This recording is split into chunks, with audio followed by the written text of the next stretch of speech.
നമസ്കാരം പ്രിയ പ്രേക്ഷകർക്ക് ടാക്ടിക്സിലേക്ക് സ്വാഗതം.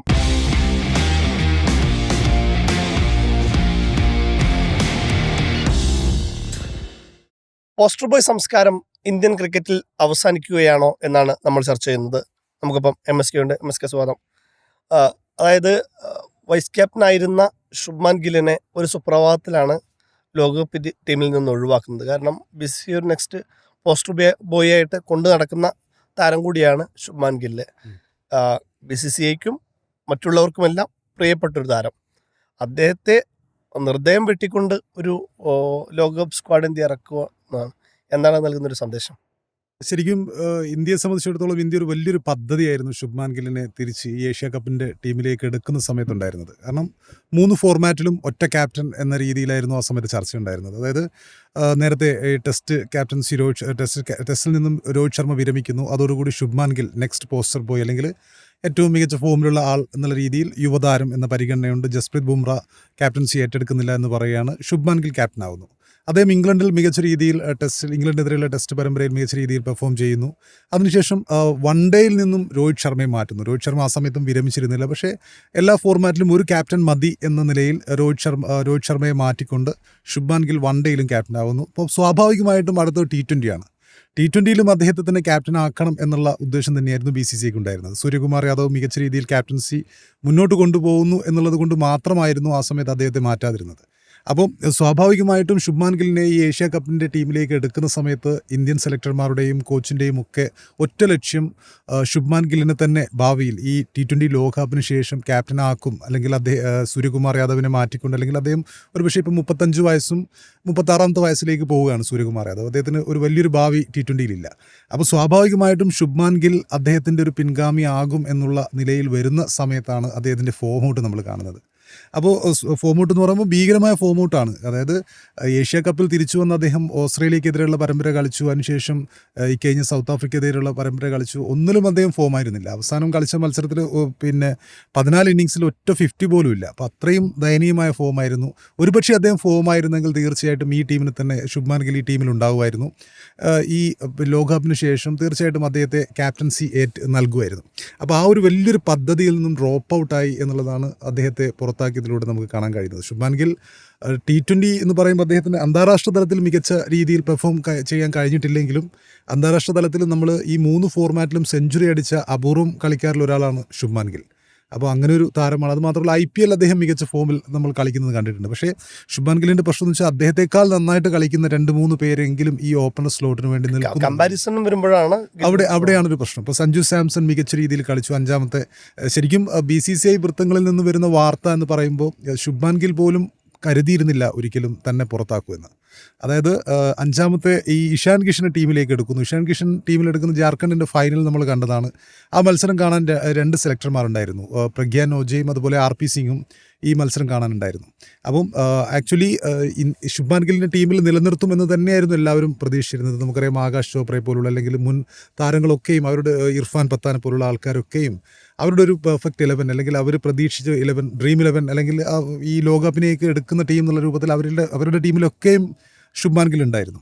പക്ഷേ ഈ 5ാമത്തെ മത്സരത്തിൻ്റെ തൊട്ട് തലേന്നായിരുന്നു ഈ ജാർഖണ്ഡിൻ്റെ സയ്യിദ് മുഷ്താഖ് അലി ട്രോഫിയുടെ ഫൈനൽ ഉണ്ടായിരുന്നത്. ഇഷാൻ കിഷൻ സെഞ്ചുറി അടിച്ചു മികച്ച രീതിയിൽ. അദ്ദേഹം ആ ഒരു ടൂർണമെൻറ്റിൽ ടോപ്പ് സ്കോറായി. അപ്പോൾ അദ്ദേഹത്തെ ടീമിൽ ഉൾപ്പെടുത്തണമെന്ന് മറ്റ് 2 സെലക്ടർമാരും വാശി പിടിച്ചു. അതിനൊപ്പം തന്നെ 5ാമത്തെ T20യിൽ അതിന് മുമ്പ് 4ാമത്തെ T20ക്ക് തൊട്ട് മുമ്പ് ശുഭ്മാൻ ഗില്ലിന് പരിക്ക് വരുന്നു. അതിനുശേഷം അദ്ദേഹം പരിക്ക് മാറിയിരുന്നു. 5ാം T20യിൽ അദ്ദേഹം കളിക്കാൻ സന്നദ്ധനായിരുന്നു. കളിക്കുമെന്ന് തന്നെയായിരുന്നു അദ്ദേഹം പോലും കരുതിയിരുന്നു. പക്ഷേ അദ്ദേഹത്തെ ആ മത്സരത്തിൽ മാറ്റി നിർത്തുന്നു. സഞ്ജു സാംസനെ ആ മത്സരത്തിൽ ഓപ്പണറായിട്ട് ഇറക്കുന്നു. സഞ്ജു ആ മത്സരത്തിൽ ആ ഒരു 6ഓട് കൂടി തന്നെ ഐ ആം ഫോം എന്നുള്ള രൂപത്തിൽ, ഞാൻ ഫോമിലാണ് എന്ന രൂപത്തിൽ അദ്ദേഹം ആ ഒരു സിഗ്നേച്ചർ അവിടെ പതിപ്പിക്കുന്നു. അതോടുകൂടിയിട്ട് സഞ്ജുവിനെ മാറ്റി നിർത്തുക എന്നുള്ളതൊരു വലിയൊരു ടാസ്ക്കായി മാറുന്നു. അതേസമയം തന്നെ ഈ സെലക്ഷൻ കമ്മിറ്റി യോഗത്തിൽ ശുഭ്മാൻ ഗില്ലിനെ മാറ്റണമെന്ന് ഈ 2 സെലക്ടർമാർ നമ്മുടെ RP സിംഗും അതുപോലെ പ്രഗ്യാൻ ഓജയും പറയുന്നു. അങ്ങനെ ഒരു സിനാരി അവിടെ വരികയാണ്. അതായത് ഇപ്പോൾ പൊതുവേ നമ്മൾ എല്ലാവരും വലിയ രീതിയിൽ പ്രൈസ് ചെയ്തിട്ടുണ്ടായിരുന്നു അജിത് അഗാർക്കറിനെയും ഗൗതം ഗംഭീറിനെയും.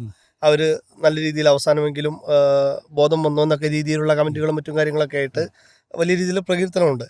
പക്ഷേ അപ്പോഴും അവർ അവസാന നിമിഷം വരെയും ശുഭ്മാൻ ഗില്ലിന് വേണ്ടി വാദിച്ചിരുന്നു. അഗാർക്കറും ഗൗതം ഗംഭീറും. അതായത് ടീമിൽ ലോകകപ്പ് ടീമിൽ ശുഭ്മാൻ ഗിൽ വേണമെന്ന നിർബന്ധത്തിലായിരുന്നു ഗൗതം ഗംഭീർ ഉണ്ടായിരുന്നത്. അഗാർക്കറും അതിനൊപ്പം ചേർന്നു. പക്ഷേ സെലക്ഷൻ കമ്മിറ്റിയിലെ 3 അംഗങ്ങൾ സഞ്ജുവിന് വേണ്ടി വാദിച്ചു. ഇഷാൻ കിഷനെയും ടീമിൽ ഉൾപ്പെടുത്തണമെന്ന് പറഞ്ഞു. നേരത്തെ സൂചിപ്പിച്ച പോലെ തന്നെ ഹരിയാന ജാർഖണ്ഡ് ഫൈനൽ മത്സരം കാണാൻ വേണ്ടി ഈ 2 സെലക്ടർമാരുണ്ടായിരുന്നു.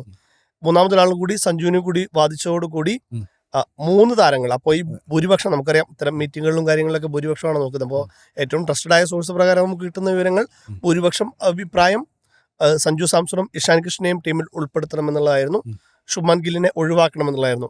അങ്ങനെ അവസാന നിമിഷമാണ് ഇവർ വഴങ്ങിയത് എന്നുള്ളതാണ്. 4ാം T20 തൊട്ട് മുമ്പായി അജിത് അഗാർക്കർ ഇന്ത്യൻ ക്യാമ്പിലെത്തി നേരിട്ട് പറഞ്ഞതാണ് ഇക്കാര്യം. അതായത് ഗില്ലിനെ ഈ സാഹചര്യത്തിൽ ഒഴിവാക്കേണ്ട ഒരു സാഹചര്യം ഉണ്ടാകുമെന്നുള്ളത്. പിന്നീട് 5ാമത്തെ മത്സരത്തിലേക്ക് വന്നപ്പോൾ കൃത്യമായി സഞ്ജു സാംസൺ അത് നീതീകരിക്കുന്ന ഒരു പ്രകടനം തന്നെ നടത്തിയെന്ന് വേണം പറയാൻ. നേരത്തെ പറഞ്ഞ പോലെ തന്നെ ഒരൊറ്റ 6ൽ സമ്മർദ്ദങ്ങളെല്ലാം അടിച്ചാറ്റി. കാരണം സഞ്ജുവിനെ സംബന്ധിച്ചിടത്തോളം വേൾഡ് കപ്പ് സ്പോട്ടിലേക്കുള്ള ഒരു ഒറ്റ മത്സരമായിരുന്നു അത്. അതൊരു സിംഗിൾ ഡിജിറ്റിൽ പുറത്തായിരുന്നെങ്കിൽ ആ വേൾഡ് കപ്പിലേക്ക് സഞ്ജുവിന് ഒരു പക്ഷേ സാധ്യതയില്ലായിരുന്നു എന്ന് തോന്നിച്ച ഘട്ടത്തിൽ പോലും വളരെ അനായാസമായി അദ്ദേഹം സമ്മർദ്ദങ്ങളൊന്നുമില്ലാതെ ബാറ്റ് ചെയ്തു. ടീമിന് വേണ്ടി സ്ട്രൈക്ക് റേറ്റ് ഉയർത്താനാണ് നോക്കിയിട്ടുള്ളൂ. ഒരിക്കൽ പോലും ഒരു ഡൗൺ ആക്കാനുള്ളൊരു സാധ്യത സഞ്ജു കാണിച്ചിട്ടുണ്ടായിരുന്നില്ല. അപ്പോൾ അത് തന്നെയാണ് ഇപ്പോൾ ശുഭ്മാൻ ഗില്ലിന് വിനയാവുന്നതും ആ ഒരു സ്ട്രൈക്ക് റേറ്റിന് കാരണം ഒരിക്കലും ഗില്ല് അഭിഷേകിനത്തൊരു പാർട്ണർ ആവുന്നില്ല. അവർ തമ്മിലൊരു 50 പാർട്ണർഷിപ്പ് വരുന്നില്ല. മാത്രമല്ല 200 സ്ട്രൈക്ക് റേറ്റിൽ അഭിഷേക് ശർമ്മ ഒരു വശത്ത് തകർത്തടിക്കുമ്പോൾ 136 ഗില്ല് കളിക്കുന്നത്. ആന്തരം തന്നെ ശ്രമിക്കുന്നത്. അതെ. പക്ഷേ ഒരു ഫിയർലെസ് അപ്രോച്ചാണ് ഇപ്പോൾ ഇന്ത്യ കളിച്ചുകൊണ്ടിരിക്കുന്നത് കുറച്ച് നാളുകളായിട്ട്. അപ്പോൾ അതിനകത്ത് ആങ്കർ റോളല്ല വേണ്ടത്. കാരണം നന്നായി ബാറ്റ് ചെയ്യുന്ന 8 താരങ്ങൾ വരെ ഇന്ത്യൻ നിരയിൽ 11-ലുണ്ട്. ഇന്ത്യയുടെ ബാക്കപ്പ് സ്ട്രോങ് ആണ്. അപ്പോൾ മാത്രമല്ല 20 ഓവറെ കളിക്കാനുള്ളൂ. അപ്പോൾ വളരെ ആങ്കർ ചെയ്ത് നിന്ന് ഒരു പഴയ കൈൻഡ് ഓഫ് സ്കൂളിലല്ല ഇപ്പോൾ നമ്മൾ കളിക്കുന്നത്. അപ്പോൾ അതുകൊണ്ട് തന്നെ തുടക്കം മുതൽ അറ്റാക്ക് ചെയ്ത് കളിക്കുക, പവർ പ്ലേയിൽ പരമാവധി സ്കോർ ഉയർത്തുക എന്നുള്ള ഒറ്റ ലക്ഷ്യത്തിലാണ് ഇന്ത്യ കളിക്കുന്നത്. ഇന്ത്യയുടെ ഒരു സമീപനം അങ്ങനെ തന്നെയാണ്. പക്ഷെ അതിനൊരു അപവാദം എന്ന് പറയുന്നത് ശുഭ്മാൻ ഗില്ലാണ്. അദ്ദേഹം വൺ ഡേയിലും ടെസ്റ്റിലും ഓക്കെ പെർഫെക്റ്റ് തന്നെയാണ്. പക്ഷെ T20 വരുമ്പോൾ നേരത്തെ പറഞ്ഞ പോലെ തന്നെ നമുക്ക് ഇഷ്ടംപോലെ ഓപ്ഷൻസ് ഉണ്ട്. അപ്പോൾ ആ ഓപ്ഷൻസിന് പ്രാമുഖ്യം കൊടുക്കണം. അതങ്ങനെ മാത്രമല്ല വലിയ രീതിയിലുള്ള വിമർശനങ്ങൾ മുൻതാരങ്ങളെല്ലാം ഉയർത്തിയപ്പോൾ കൂടിയാണ് അവർക്ക് തീർച്ചയായിട്ടും ഗില്ലിനെ മാറ്റേണ്ട സാഹചര്യമുണ്ട്, സഞ്ജുവിനൊരു സ്പോട്ട് നിർബന്ധമായും കൊടുക്കേണ്ടതുണ്ട് എന്നുള്ളൊരു തീരുമാനത്തിലേക്ക് എത്തിയതും അല്ലേ. തീർച്ചയായിട്ടും ഇതിലിപ്പം ഗില്ലിന് നമ്മൾ ഓപ്ഷൻസ് എന്ന് പറയുമ്പോൾ സഞ്ജു ഒരു ഓപ്ഷനാണ്, യശസ്വി ജയ്സ്വാൾ ഒരു ഓപ്ഷനാണ്, ഋതുരാജ് ഗെയ്ക്കും അതൊരു ഓപ്ഷനാണ്, വൈഭവ് സൂര്യവംശി ഒരു ഓപ്ഷനാണ്. അങ്ങനെ ഒരു 4 ഓപ്ഷനെങ്കിലും അദ്ദേഹത്തിന് ബാക്കപ്പ് ആയിട്ടുണ്ട്. അപ്പോൾ തീർച്ചയായിട്ടും ഗില്ലിന് അദ്ദേഹം ഈ ഫോം ഔട്ട് തന്നെയാണ് അദ്ദേഹത്തിന് വിനയായത്. പക്ഷേ അവിടെ ശരിക്കും ഒരു കൺഫ്യൂഷൻ അവിടെ കൃത്യമായിട്ടുണ്ട്. ഈ ലോകകപ്പിന് ശേഷം ഇന്ത്യ ആരെയായിരിക്കും ക്യാപ്റ്റനായിട്ട് ക്യാപ്റ്റൻസി നൽകുക എന്നുള്ളൊരു കൺഫ്യൂഷൻ അവിടെ കൃത്യമായിട്ടുണ്ട്. എനിക്ക് തോന്നുന്നത് വരാനിരിക്കുന്ന ന്യൂസിലാൻഡ് പര്യടനം, അതിനൊപ്പം തന്നെ ഈ T20 വേൾഡ് കപ്പ്, അതിലൊരു മികച്ച പ്രകടനം കാഴ്ചവെക്കാൻ സാധിക്കുകയാണെങ്കിൽ സഞ്ജുവിനൊരു ചാൻസ് അവിടെ കൃത്യമായിട്ടുണ്ട്. കാരണം ഇപ്പം സൂര്യകുമാർ യാദവ് 35 വയസ്സ് കഴിഞ്ഞു. ഹാർദിക് പാണ്ഡ്യയിൽ നിന്നാണ് ഈ ക്യാപ്റ്റൻസി സൂര്യകുമാർ യാദവിലേക്ക് ഗൗതം ഗംഭീർ നൽകിയത്. അപ്പം തിരിച്ച് ഹാർദിക്കിലേക്ക് ഒരു ക്യാപ്റ്റൻസി കൊടുക്കാനുള്ള സാധ്യത വളരെ കുറവാണ്. പിന്നെയുള്ളത് അക്സർ പട്ടേലാണ്. അക്സർ പട്ടേലിനും ക്യാപ്റ്റൻസി കൊടുക്കാനുള്ള സാധ്യത കുറവാണ്. കാരണം അക്സർ ഇപ്പോഴും എല്ലാ മത്സരങ്ങളും കളിക്കുന്ന ഒരു താരമല്ല. പിന്നെയുള്ള ഓപ്ഷൻ എന്നുള്ളത് ബുംറ എന്തായാലും ക്യാപ്റ്റൻസി അദ്ദേഹത്തിൻ്റെ പിന്നെ എന്താ പറയുക വർക്കിൻ്റെ ഒരു രീതിയും വർക്ക് ലോഡും മറ്റൊക്കെ കാരണം അദ്ദേഹം ക്യാപ്റ്റൻസി ഏറ്റെടുക്കാനുള്ള സാധ്യതയില്ല. പിന്നെ BCCI ശരിക്കും കണ്ടിരുന്നത് ശുഭ്മാൻ ഗില്ലായിരുന്നു. അപ്പോൾ ശുഭ്മാൻ ഗില്ലിനെ ഇപ്പോൾ മാറ്റിയ സാഹചര്യത്തിൽ സഞ്ജു ഈ വരാനിരിക്കുന്ന ന്യൂസിലാൻഡ് പര്യടനം, അതിനൊപ്പം തന്നെ പിന്നെ T20 ലോകകപ്പിൽ കൂടി മികച്ച പ്രകടനം കാഴ്ചവെക്കുകയാണെങ്കിൽ ചുളൂല ക്യാപ്റ്റൻസി ഇങ്ങോട്ട് വരും എന്നതിൽ തന്നെയാണ് എനിക്ക് പറയാനുള്ളത്. ഉറപ്പായിട്ടും അത് ഇഞ്ചുറി കൺസേൺ ഇല്ലെങ്കിൽ അത് തീർച്ചയായിട്ടും ശ്രേയസ് അയ്യറിലേക്ക് വന്നു ചേരേണ്ട സാധനം കൂടിയായിരുന്നു. താരമാണ്. അതെ ഇഞ്ചുറി കൺസേൺ ഇല്ലെങ്കിൽ എന്നുള്ള കാര്യം ഞാൻ പറഞ്ഞത്. നിലവിലെ സാഹചര്യത്തിൽ സഞ്ജുവിന് തന്നെയായിരിക്കും. നേരത്തെ ഇപ്പോൾ നിലവിലിപ്പോൾ നമുക്കറിയാം അക്സർ പട്ടേലാണ് വൈസ് ക്യാപ്റ്റന്. പക്ഷെ അദ്ദേഹം നേരത്തെ പറഞ്ഞ പോലെ തന്നെ മുഴുവൻ മത്സരങ്ങളും കളിക്കുന്ന ഒരു താരമല്ല. മാത്രമല്ല ഒരു ക്യാപ്റ്റൻസി മെറ്റീരിയലിന് ചേർന്ന ഒരു പ്രകടനം അദ്ദേഹം നടത്തിയിട്ടില്ല. ക്യാപ്റ്റൻ എന്ന് പറയുമ്പോൾ തീർച്ചയായിട്ടും പോസ്റ്റർ ബോയ് സംസ്കാരം ഇല്ല എന്ന് പറയുമ്പോഴും കുറെ കൂടി ഒരു ഫാൻ ഫോളോവിംഗ് ഉള്ള ഒരു താരത്തിലേക്ക് കൂടിയായിരിക്കും BCCI കടക്കുക എന്നുള്ളത്. അങ്ങനെ സഞ്ജു ഓൾറെഡി പ്രൂവ്ഡ് ക്യാപ്റ്റനാണ്. അതെ രാജസ്ഥാന് ഫൈനലിൽ എത്തിച്ചിട്ടുണ്ട്. അത്തരത്തിൽ വലിയ ഇതുണ്ടാക്കുന്ന താരമാണ്. മാത്രമല്ല അത്രയും എക്സ്പീരിയൻസ്ഡ് ആയ താരം കൂടിയാണല്ലോ. നിരന്തരം മത്സരങ്ങൾ കിട്ടിയില്ലെങ്കിൽ പോലും 10-11 വർഷമായി അദ്ദേഹം ഇന്ത്യൻ ടീമിൽ കളിക്കുന്ന താരമാണ്. പക്ഷേ ഈ ന്യൂസിലാൻഡ് പര്യടനം ലോകകപ്പ് നിർണായകമാണ് അദ്ദേഹത്തിന് ക്യാപ്റ്റൻസി കിട്ടണമെങ്കിൽ. പക്ഷേ മറ്റൊരു ഓപ്ഷൻ എന്നുള്ളത് ഈ ലോകകപ്പിന് ശേഷം വീണ്ടും ശുഭ്മാൻ ഗിൽ ടീമിലേക്ക് തിരിച്ചു വരാനുള്ള സാധ്യതയും തള്ളിക്കളയാൻ പറ്റില്ല. കാരണം സൂര്യകുമാർ യാദവിൻ്റെ ഫോമാണ് വലിയൊരു കൺസേൺ ആയിട്ടുള്ളത്. അദ്ദേഹം ഈ ലോകകപ്പിന് ശേഷം അദ്ദേഹം അധികായനാണ് T20 എന്ന് നമുക്കറിയാം. പക്ഷേ ഈ ഫോം ഔട്ട് എല്ലാ കാലത്തും വെച്ച് പൊറുപ്പിക്കാൻ BCCI തയ്യാറാകുമോ എന്നുള്ളതും പ്രധാനപ്പെട്ട വിഷയമാണ്. പിന്നെയുള്ളത് ഗില്ലിനെ പുറത്താക്കുക എന്നുള്ളത് പിന്നെ ഞാൻ പറഞ്ഞ പോലെ ഈ ലോകകപ്പിന് ശേഷം എന്തു ചെയ്യും എന്നുള്ളൊരു കൺഫ്യൂഷൻ അവിടെ കൃത്യമായിട്ട് ഉടലെടുത്തിട്ടുണ്ട്. അപ്പോൾ ഗില്ല് നമുക്കറിയാം ഗില്ല് അപ്പം ഈ 3 ഫോർമാറ്റിലെയും ക്യാപ്റ്റൻസി എന്നുള്ള രീതിയിൽ BCCI എന്താണ് അടുത്തൊരു പ്ലാൻ എന്നുള്ളത് വളരെ ശ്രദ്ധിക്കേണ്ട ഒരു കാര്യമാണ്. തീർച്ചയായിട്ടും ആ 3 ഫോർമാറ്റ് ക്യാപ്റ്റൻ എന്നുള്ളത് T20 മാറ്റാനുള്ള സാധ്യതകൾ തന്നെയാണ് കാണുന്നത്. കാരണം വേൾഡ് കപ്പ് സ്ക്വാഡിൽ നിന്ന് ഒഴിവാക്കി ഇന്ത്യ വേൾഡ് കപ്പ് അടിക്കുകയാണെങ്കിൽ നേരത്തെ പറഞ്ഞ പോലെ തന്നെ സഞ്ജു ഉൾപ്പെടെയുള്ള താരങ്ങൾ പെർഫോം ചെയ്യുകയാണെങ്കിൽ അത് നല്ലൊരു സാധ്യതയാണ്. പിന്നെ നേരത്തെ ശ്രേയസ് അയ്യർ പരിക്ക് മാറി എത്തി ഫിറ്റായി കളിക്കുകയാണെങ്കിൽ അദ്ദേഹത്തിനും ക്യാപ്റ്റൻ സ്പിറ്റ് ലഭിക്കുക. അദ്ദേഹം പ്രൂവ് ചെയ്തൊരു ക്യാപ്റ്റൻ തന്നെയാണ്. അപ്പോൾ അത്തരത്തിൽ ഗില്ലെന്തായാലും സൂര്യ എന്തായാലും ഇതൊക്കെ സേഫായി പോകുന്നൊരു താരമാണ്. ക്യാപ്റ്റൻ ആയതുകൊണ്ട് മാത്രം ഒഴിവാക്കാൻ പറ്റാത്തതാണ്. അതായത് ഗില്ലിനെ വെട്ടാമെങ്കിൽ സൂര്യയും വെട്ടാമായിരുന്നു. പക്ഷേ ഇനി നമുക്ക് ലോകകപ്പിന് മുമ്പുള്ളത് ഒരേ ഒരു സീരീസാണ്, 5-5 മത്സരമാണ്. അപ്പോൾ ആ ഒരു സാഹചര്യത്തിൽ അതുകൂടി വെട്ടിക്കഴിഞ്ഞാൽ ടീമിൻ്റെ താളം ബാലൻസിങ് ആകെ പൊളിഞ്ഞു പോകുമെന്നുള്ളതുകൊണ്ട് മാത്രമാണ് സൂര്യ നിലനിർത്തിയത്. എന്തായാലും ലോകകപ്പ് കഴിഞ്ഞ് കഴിഞ്ഞാൽ ലോകകപ്പിൽ ഫോം ആണെങ്കിലും അല്ലെങ്കിലും സൂര്യ എന്തായാലും മാറി നിൽക്കേണ്ട ഒരു സാഹചര്യം ഉണ്ടാവും. നേരത്തെ പറഞ്ഞ പോലെ തന്നെ അദ്ദേഹത്തിന് 35 വയസ്സായി. മാത്രമല്ല കൂടുതൽ യുവതാരങ്ങളെ കൊണ്ടുവരാനുള്ള ഒരു സാഹചര്യം കൂടി T20 എന്തായാലും മാനേജ്മെന്റ് കാണിക്കുന്നുള്ള തന്നെയാണ് നമ്മൾ മനസ്സിലാക്കുന്നത്. ഈ ന്യൂസിലാൻഡ് പര്യടനം സഞ്ജുവിനെ സംബന്ധിച്ചിടത്തോളം ഇമ്പോർട്ടൻ്റ് ആണ്. കാരണം ജിതേഷ് ഈ ടീമിലില്ല. ജിതേഷ് ഒരു പക്ഷേ ഈ ടീമിലുണ്ടായിരുന്നെങ്കിൽ സഞ്ജു സേഫായിട്ട് അദ്ദേഹം ഓപ്പണിംഗ് സ്ലോട്ട് അവിടെ തന്നെ നിൽക്കുകയാണ്. അദ്ദേഹത്തിന് ഭംഗിയായിട്ട് കളിക്കാനുള്ള ഒരു ഓപ്ഷൻ ഉണ്ട്. വലിയ സമ്മർദ്ദങ്ങളൊന്നും ഇല്ലാതെ ആരെങ്കിലും റീപ്ലേസ് ചെയ്യും എന്നുള്ള സമ്മർദ്ദങ്ങളൊന്നും ഇല്ലാതെ സഞ്ജുവിന് കളിക്കാൻ പറ്റുമായിരുന്നു. പക്ഷേ ഇഷാൻ കിഷൻ ടീമിലേക്ക് എടുത്തത് തീർച്ചയായിട്ടും സഞ്ജുവിനും ഈ അടുത്ത ന്യൂസിലാൻഡ് പര്യടനത്തിൽ മികച്ച രീതിയിൽ കളിക്കണം എന്നുള്ള ഒരു ആവശ്യം കൃത്യമായിട്ട് അവിടെ വന്നിട്ടുണ്ട്. കാരണം സഞ്ജു ഒരു 3 കളിയിൽ ഫോം ഔട്ട് ആകുകയാണെങ്കിൽ അവർക്ക് ഈസിലി ഇഷാൻ കിഷനും വിക്കറ്റ് കീപ്പറാണ്, അതുപോലെ ഓപ്പണിംഗ് സ്ലോട്ടുള്ള കളിക്കാരനാണ്. അപ്പം സഞ്ജുവിനെ സംബന്ധിച്ചിടത്തോളം ഗില്ല് പോയി എന്നുള്ളത് കൊണ്ട് ഒരുപാട് അങ്ങ് സന്തോഷിക്കാനൊന്നും പറ്റില്ല. തീർച്ചയായിട്ടും ഇഷാൻ അവിടെ കൃത്യമായിട്ടുണ്ട്. ഇഷാൻ മികച്ച ഫോമിലാണ്. സയ്യിദ് മുഷ്താഖ് അലി ട്രോഫിയിൽ നമുക്കറിയാം 500-ലേറെ റൺസ് നേടിയിട്ട് ഇങ്ങനെ നിൽക്കുകയാണ്. അപ്പോൾ വരാനിരിക്കുന്ന ന്യൂസിലാൻഡ് പര്യടനം സഞ്ജുവിനെ സംബന്ധിച്ചിടത്തോളം ഇമ്പോർട്ടൻ്റ് ആണ്. ഉറപ്പായിട്ടും അത് സഞ്ജു തരണം ചെയ്യുമെന്ന് നമുക്ക് പ്രതീക്ഷിക്കാം. മാത്രമല്ല കളി നടക്കുന്നത് ഇന്ത്യയിലാണ്. അതുകൊണ്ട് തന്നെ അദ്ദേഹം കുറച്ചുകൂടി നല്ല രീതിയിൽ തന്നെ പെർഫോം ചെയ്തുകൊണ്ട് അവസാന മത്സരം നടക്കുന്ന സഞ്ജുവിൻ്റെ തിരുവനന്തപുരത്താണ്. അപ്പോൾ തുടക്കം മുതൽ തന്നെ നല്ല പെർഫോമൻസ് നടത്തി. എന്തായാലും അവരുടെ ഓപ്പണിംഗ് കോംബോ എന്തായാലും ഹിറ്റ് ആകും എന്നുള്ള കാര്യത്തിൽ തർക്കമൊന്നുമില്ല. അപ്പോൾ സ്വാഭാവികമായിട്ടും ആ ഒരു സപ്പോർട്ടിലേക്ക് കയറിപ്പോയി സഞ്ജു കളിച്ച് ലോകകപ്പിലും മികച്ച ഫോമോടുകൂടി തന്നെ കളിക്കുമെന്ന് നമ്മൾ പ്രതീക്ഷിക്കുന്നത്. അപ്പോഴും MSK സൂചിപ്പിച്ച ഒരു ഘടകമുണ്ട്. പ്രത്യേകിച്ച് 2 സെഞ്ചുറി ഉൾപ്പെടെ 517 റൺസാണ് മുഷ്താഖ് അലി ട്രോഫിയിൽ അടിച്ചിട്ടുള്ളത്. മാത്രമല്ല അദ്ദേഹം ഒരു ക്യാപ്റ്റൻസി മെറ്റീരിയൽ കൂടിയാണ്. ജാർഖണ്ഡിന്റെ ക്യാപ്റ്റനായി കൂടി നമുക്ക് പരിഗണിക്കാവുന്ന താരമാണ്. ജാർഖണ്ഡിനെ നയിച്ചു. ജാർഖണ്ഡിന് ആദ്യമായിട്ട് മുഷ്താഖ് അലി ട്രോഫി നേടിക്കൊടുത്തു. ജാർഖണ്ഡ് ഡൊമസ്റ്റിക്കിൽ 2 കിരീടമേ നേടിക്കൊടുത്തിട്ടുള്ളൂ. അതിലൊന്ന് ഇഷാൻ കിഷന്റെ നേതൃത്വത്തിലാണെന്ന് പറയുമ്പോൾ അതൊരു വലിയ കാര്യം തന്നെയാണ്. പിന്നെ വേറൊരു കാര്യം, ഇപ്പോൾ വിജയ് ഹസാരെ ട്രോഫിക്കുള്ള പരമ്പരയാണ് നമുക്കറിയാം.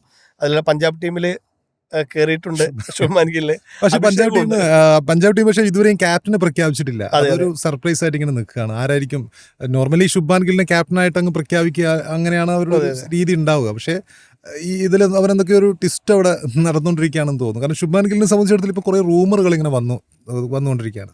കാരണം അദ്ദേഹം 5ാമത്തെ മത്സരം കഴിഞ്ഞതിന് ശേഷം പ്രത്യേകിച്ച് പോസ്റ്റുകളൊന്നും സോഷ്യൽ മീഡിയയിൽ പോസ്റ്റ് ചെയ്തിട്ടില്ല.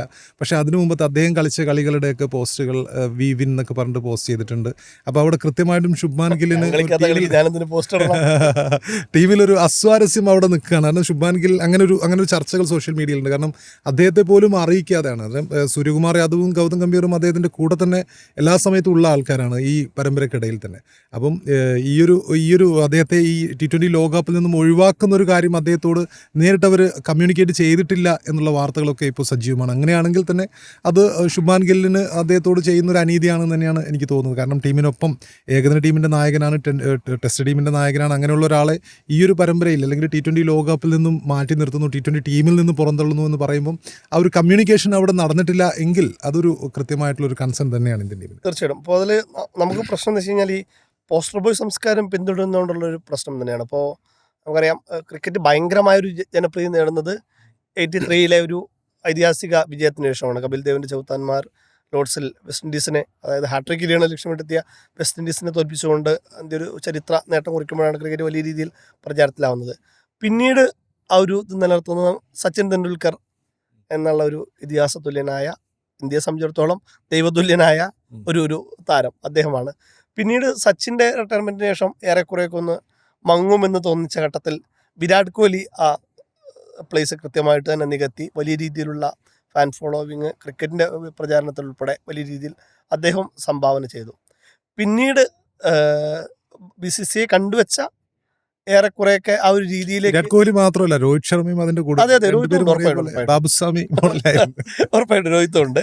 അപ്പോൾ അതിനുശേഷം ഒരു പുതിയ തലമുറയിൽ കണ്ടുവച്ചൊരു താരം തന്നെയായിരുന്നു ശുഭ്മാൻ ഗിൽ എന്ന് പറയുന്നത്. പക്ഷേ നേരത്തെ നമ്മൾ സൂചിപ്പിച്ച പോലെ തന്നെ വലിയ രീതിയിലുള്ള വിമർശനങ്ങളാണ് ശുഭ്മാൻ ഗില്ലിൻ്റെ T20 മെല്ലെപ്പോക്കിനെതിരെ വന്നത്. പ്രത്യേകിച്ച് നേരത്തെ നമ്മൾ പറയുന്ന പോലെ തന്നെ ഈ കമ്പാരിസൺ വലിയ രീതിയിലുള്ള പണിയായിട്ടുണ്ടെന്നുള്ള കാര്യത്തിൽ അവിടെ ഈ ശുഭ്മാൻ ഗിൽ ഇപ്പോഴും ഒരു പോസ്റ്റർ ബോയ് ആയിട്ടില്ല. ശരിക്കും വിരാട് കോഹ്ലിയുടെ രീതി എന്നുള്ളത് അദ്ദേഹം തുടക്കത്തിൽ 2008 to 2011 വരെയുള്ള ഒരു കാലഘട്ടത്തിൽ വിരാട് കോഹ്ലി ഒരു പോസ്റ്റർ ബോയ് ആയിട്ടില്ല. അതിനുശേഷം അതായത് 2013-14 ആ സമയത്താണ് അദ്ദേഹത്തെ പിന്നെ മഹേന്ദ്ര സിംഗ് ധോണി ക്യാപ്റ്റൻസി മാറുന്നു. ടെസ്റ്റ് ക്യാപ്റ്റൻസി ഓസ്ട്രേലിയയിൽ വെച്ച് അവിചാരിതമായിട്ട് വിരാട് കോഹ്ലിയുടെ കയ്യിൽ കിട്ടുന്നു. അതിനുശേഷം അഡ്ലൈഡിൽ അദ്ദേഹം നടത്തിയൊരു ഇന്നിങ്സ് ഉണ്ട്, അതായത് തോൽവി ഉറപ്പിച്ച സമയത്ത് പോലും അദ്ദേഹം പൊരുതിയുള്ള ഒരു ഇന്നിങ്സ്.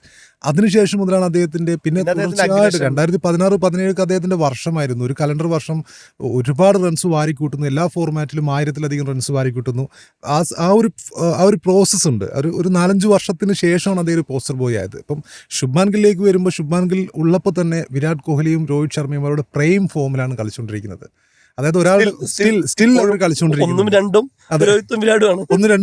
രോഹിത്തും വിരാടാണ്. അപ്പോൾ ആ ഒരു അവരുള്ളിടത്തോളം കാലം അദ്ദേഹം ഈ സൈഡിൽ കൂടെ വന്ന് പോസ്റ്റർ ബോയ് ആവുക എന്നുള്ളത് ഒട്ടും പിന്നെ നടക്കുന്ന ഒരു കാര്യമില്ല. മെയിൻ പോസ്റ്റർ ആവില്ല. Poster already 2 poster boys Indian ടീമിലുണ്ട്.